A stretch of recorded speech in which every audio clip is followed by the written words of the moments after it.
भारत में यूजीसी कानून का मुख्य अर्थ विश्वविद्यालय अनुदान आयोग अधिनियम 1956, यूनिवर्सिटी ग्रांट्स कमीशन एक्ट 1956 से है।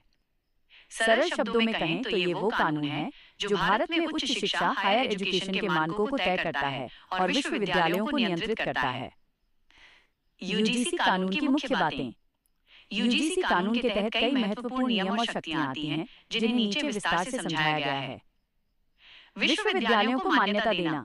भारत में केवल वही संस्थान विश्वविद्यालय, यूनिवर्सिटी शब्द का उपयोग कर सकते हैं और डिग्री दे सकते हैं जिन्हें यूजीसी अधिनियम की धारा 2(f) या धारा 3 के तहत मान्यता प्राप्त हो।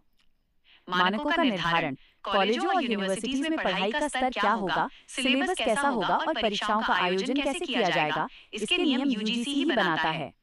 फंडिंग, अनुदान। यह कानून यूजीसी को यह शक्ति देता है कि वह पात्र विश्वविद्यालयों और कॉलेजों को सरकार की ओर से वित्तीय सहायता ग्रांट्स प्रदान करे। फर्जी संस्थानों पर रोक। समय समय पर यूजीसी फर्जी विश्वविद्यालयों, फेक यूनिवर्सिटीज की लिस्ट जारी करता है ताकि छात्र धोखाधड़ी से बच सकें। शिक्षकों की योग्यता। प्रोफेसर या लेक्चरर बनने के लिए न्यूनतम योग्यता, जैसे नेट परीक्षा की अनिवार्यता भी इसी कानून के दायरे में तय की जाती है। प्रमुख धाराएं, सेक्शंस। धारा विवरण। धारा 2(f) इसके तहत यूनिवर्सिटी को मान्यता प्राप्त घोषित किया जाता है। धारा 3 यह deemed university, deemed to be university का दर्जा देने से संबंधित है। धारा 22 केवल यूजीसी द्वारा मान्यता प्राप्त संस्थान ही डिग्री प्रदान करने के हकदार हैं। हालिया बदलाव, यूजीसी रेगुलेशंस। यूजीसी समय समय पर नए रेगुलेशंस विनियम निकालता रहता है, जैसे कि हाल ही में लागू हुआ FYUP 4 साल का अंडर ग्रेजुएट प्रोग्राम और डिजिटल लर्निंग से जुड़े नियम।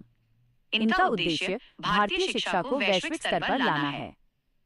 विशेष नोट, बिना यूजीसी की अनुमति के कोई भी निजी संस्थान खुद को विश्वविद्यालय नहीं लिख सकता और न ही आधिकारिक डिग्री बांट सकता है। क्या आप किसी विशेष नियम जैसे PhD गाइडलाइंस या नई शिक्षा नीति के तहत बदलाव के बारे में विस्तार से जानना चाहते हैं?